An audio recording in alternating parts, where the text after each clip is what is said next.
नमस्कार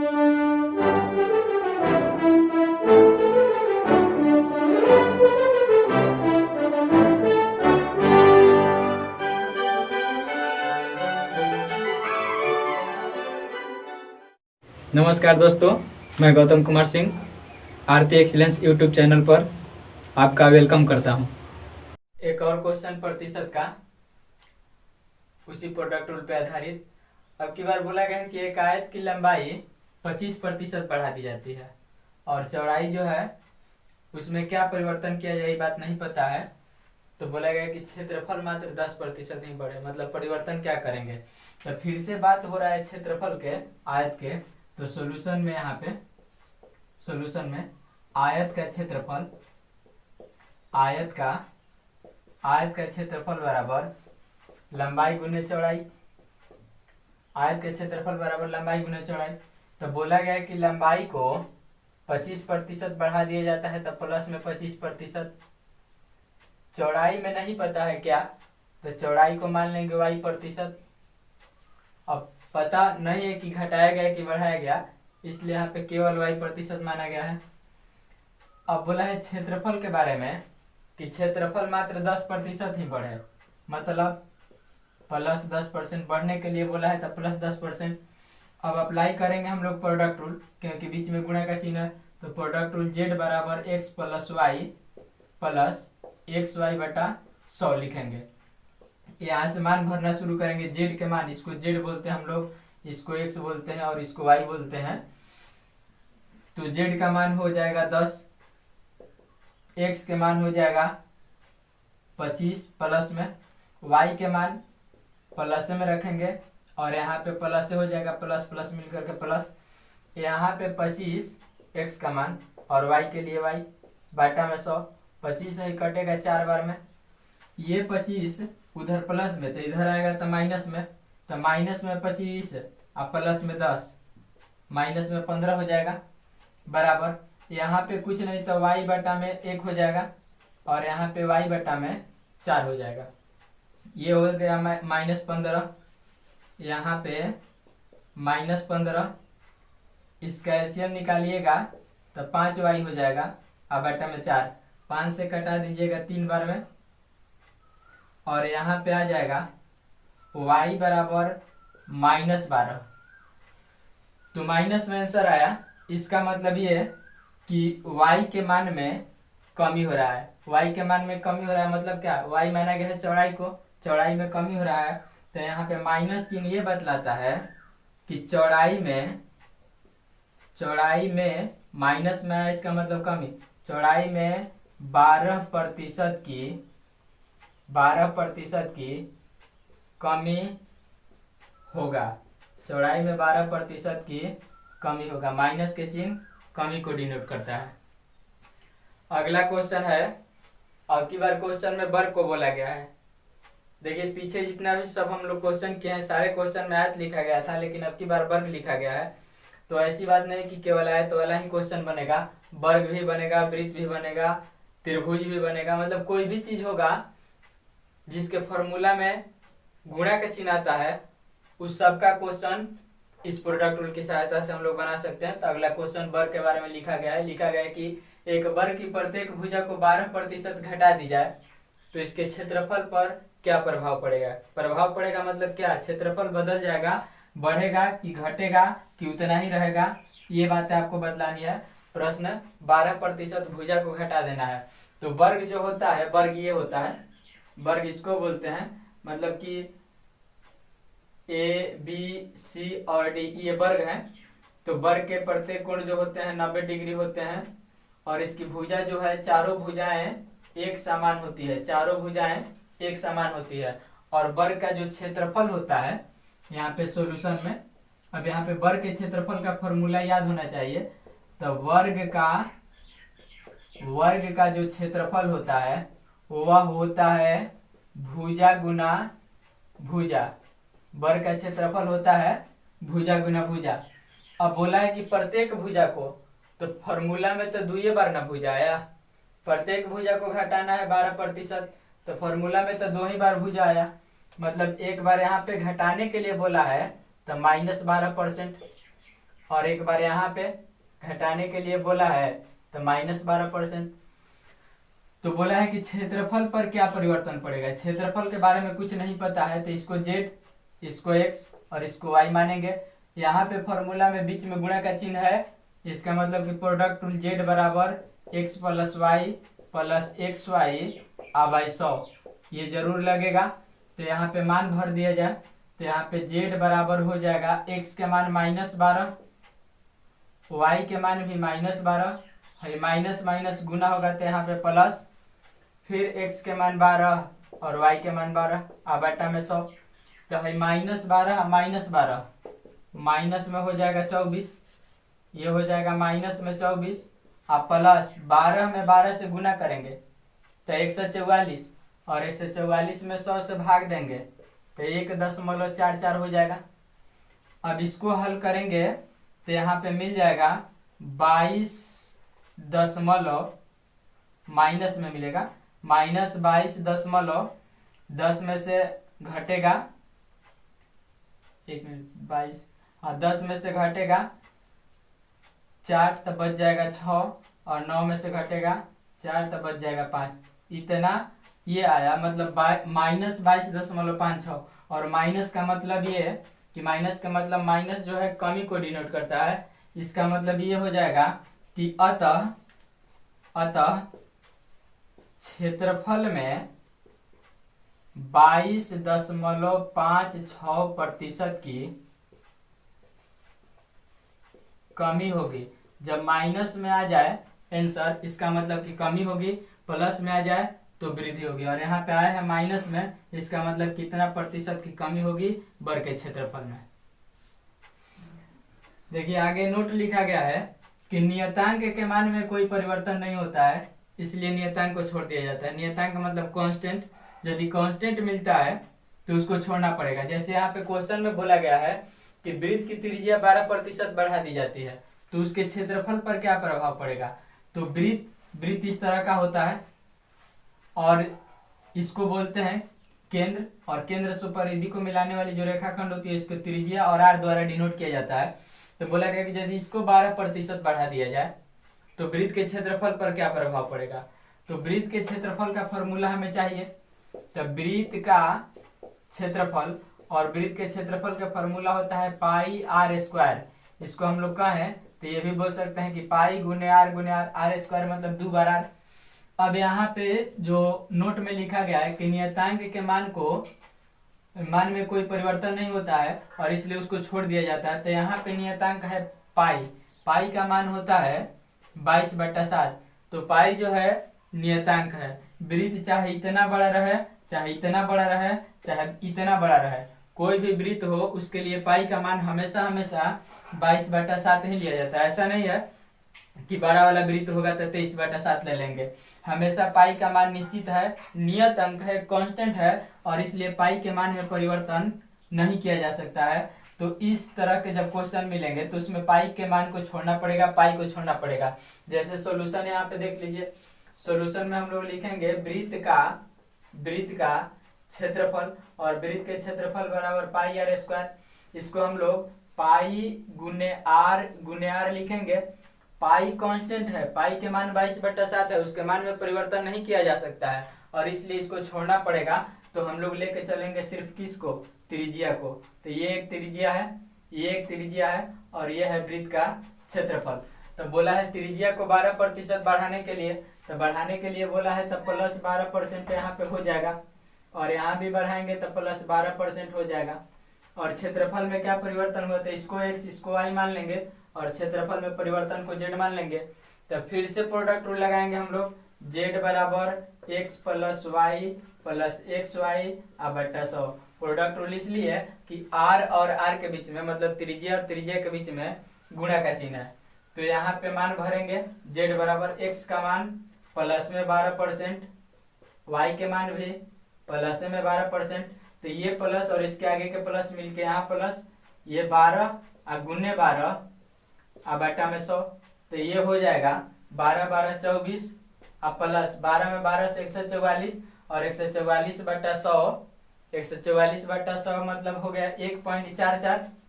1.44 और इसको जोड़ेंगे तो ये आएगा 25.44%।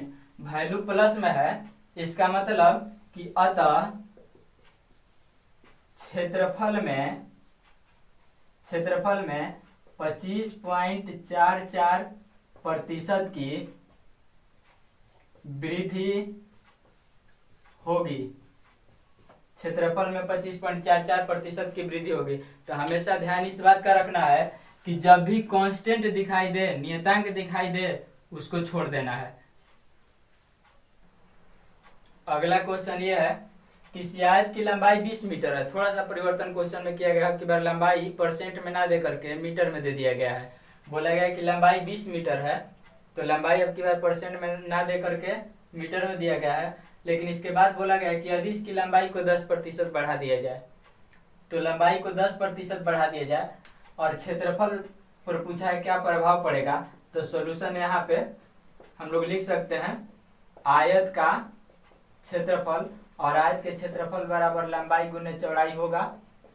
तो बोला गया है कि लंबाई 20 मीटर है और उसको 10% बढ़ाया गया, तो लंबाई कई मीटर है उससे कोई मतलब नहीं है, बढ़ाया गया कितना ये बात ध्यान रखना है। तो बोला गया क्वेश्चन में कि उसको 10% बढ़ाया गया, तो प्लस 10%।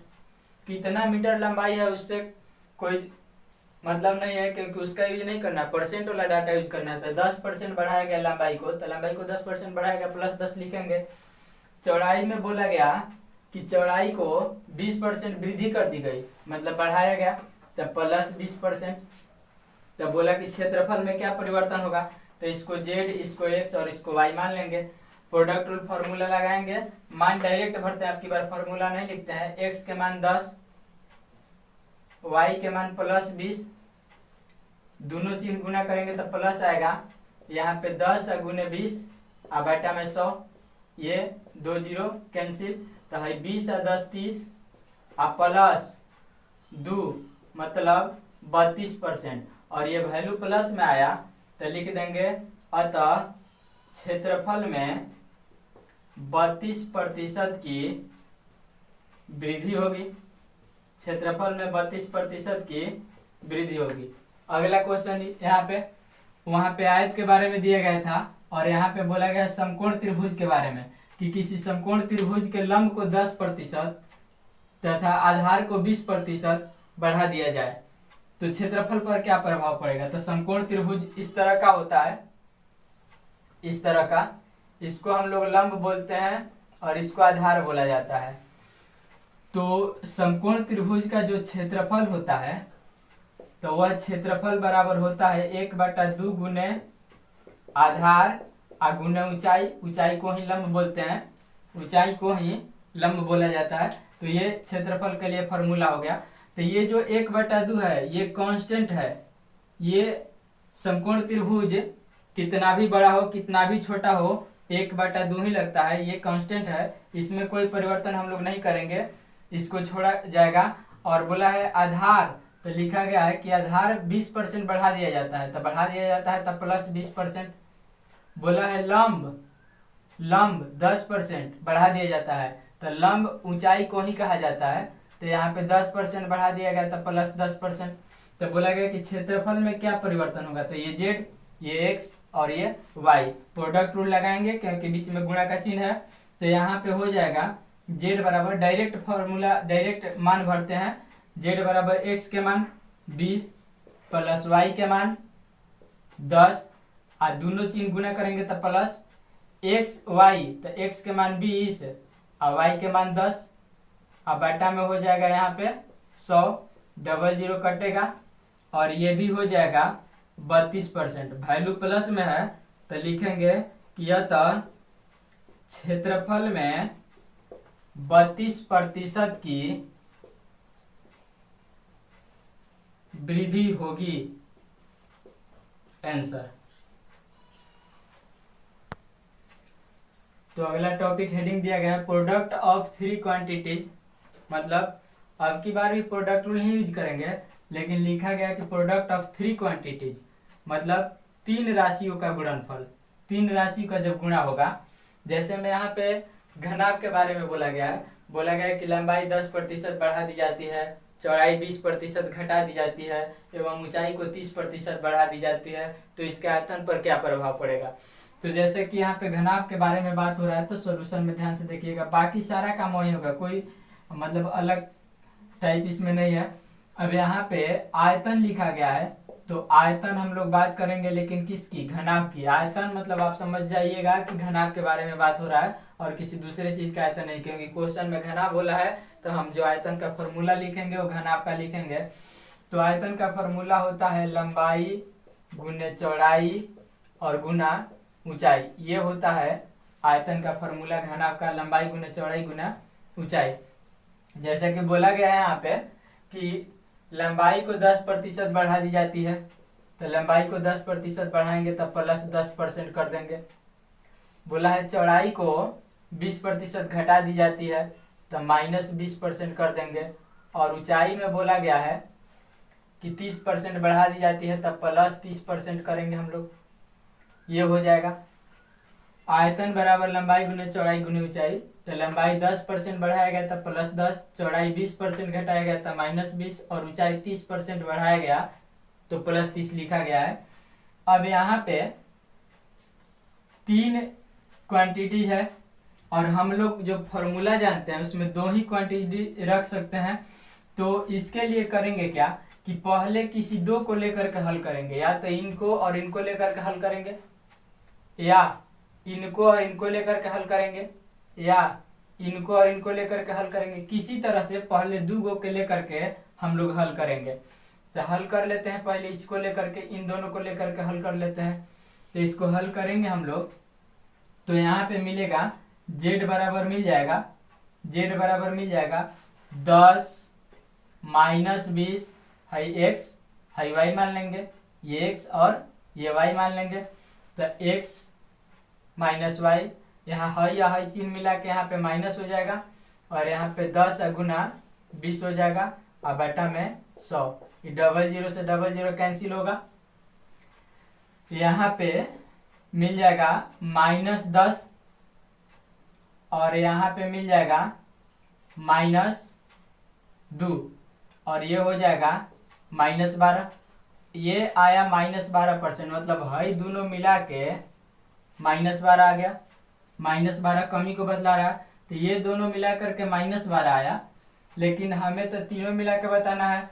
तो अब की बार हम लोग फिर z बराबर फॉर्मूला लिखेंगे, और लिखने के बाद इसको अब की बार इस 12 को हम लोग मान लेंगे x और इस 30 को मान लेंगे y, है दोनों के जो हल करके 12 आया -12, इसको x मान लेंगे और इसको y मान लेंगे, तो यहाँ पे हो जाएगा -12 + 30 है, प्लस माइनस मिला के माइनस, यहाँ पे 12 और गुना 30 और बटा में हो जाएगा 100, 0 0 कैंसिल, यहाँ पे हो जाएगा ये 18 आई हो जाएगा, बढ़ते हैं 36 बटा में 10 मतलब 3.6, तो ये आएगा 14.4% आंसर। तो हम लोग इस तरीका से भी बना सकते हैं प्रोडक्ट रूल अप्लाई करके, या सेकेंड मेथड देखिएगा यहाँ पे दूसरा तरीका हम यहाँ पे बना रहे हैं।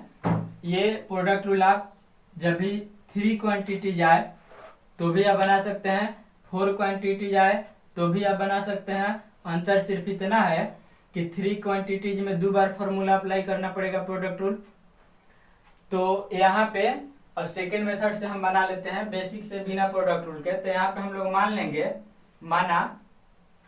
माना आयतन जो है यह 100 है, तो नया आयतन क्या होगा, नया आयतन। तो नया आयतन के लिए हम लोग करते क्या है कि इस 100 को लिख देंगे, जैसे बेसिक से बनाए थे हम लोग आयत के क्षेत्रफल वाला क्वेश्चन शुरू में बिना प्रोडक्ट रूल के, उसी तरह से बना रहे हैं। मान लेंगे आयतन 100 हो गया, तो नए का आयतन हो जाएगा कितना 100, और यहाँ पे बोला है कि 10% बढ़ा लिया जाए, तो 10% बढ़ा लिया जाए तो ये हो जाएगा 110 बटा में 100। फिर बोला 20% घटा दिया जाए, तो 20% घटाएंगे तो ये आ जाएगा 80 बटा में 100, और फिर बोला 30% बढ़ा दिया जाए, तो 30% बढ़ाएंगे तो ये आ जाएगा 130 अब बटा में 100, ये 100 कैंसिल, ये 0 कैंसिल, और ये 0 से ये 0 कैंसिल। यहाँ पे इसको 0 से 0 काट सकते हैं, और इसके बाद जब इसको गुना किया जाएगा तो आएगा 13 8 104, और यहाँ पे 104, ये हो जाएगा 4 4 1 1। अब बाटा में 10 है तो ये आ जाएगा पॉइंट यहाँ पे, मतलब 114.4 आएगा यहाँ पे, 114.4 आएगा। तो पहले वाला आयतन 100 था और नायका आयतन आ गया इतना, तो आयतन बढ़ गया कि घट गया? तो सीधी सी बात है, ये 100 से अधिक आया, इसका मतलब कि आयतन बढ़ गया। तो पहले 100 था, अब हो गया 114.4, तो वृद्धि कितना के हुआ? तो वृद्धि हो जाएगा 114.4 में से 100 माइनस करेंगे, मतलब 14.4। अतः लिख सकते हैं कि आयतन में 14.4% की वृद्धि होगी। तो दोनों तरीका को बता दिया गया है, दोनों तरीका आप जानते हैं, दोनों तरीका से बना सकते हैं, ये प्रोडक्ट रूल और ये बेसिक तरीका है। अगला क्वेश्चन ये 3 क्वांटिटीज का बोला गया कि एक बेलन की त्रिज्या 20% बढ़ा दी जाती है, मतलब त्रिज्या को 20% बढ़ा देंगे लेकिन इसकी ऊंचाई को 10% घटा देंगे, ऐसा बोला गया है। तो आयतन पर क्या प्रभाव पड़ेगा? तो फिर से यहाँ पे सॉल्यूशन में अब की बार बेलन के आयतन बोला गया है।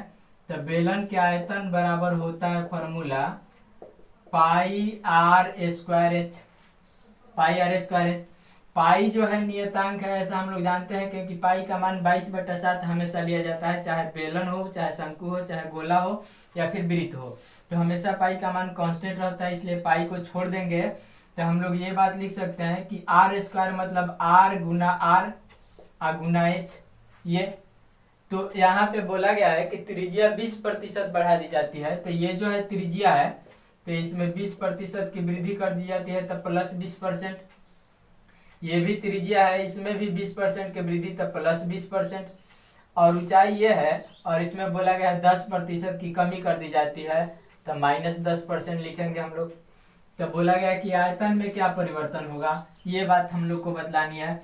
तो पहले हई दूगो के हल कर लेते हैं, इन दो को पहले हल करते हैं। तो यहाँ पे हम लोगों को मिल जाएगा जेड चाहे Z1 भी लिख सकते हैं, मतलब पहली का बार।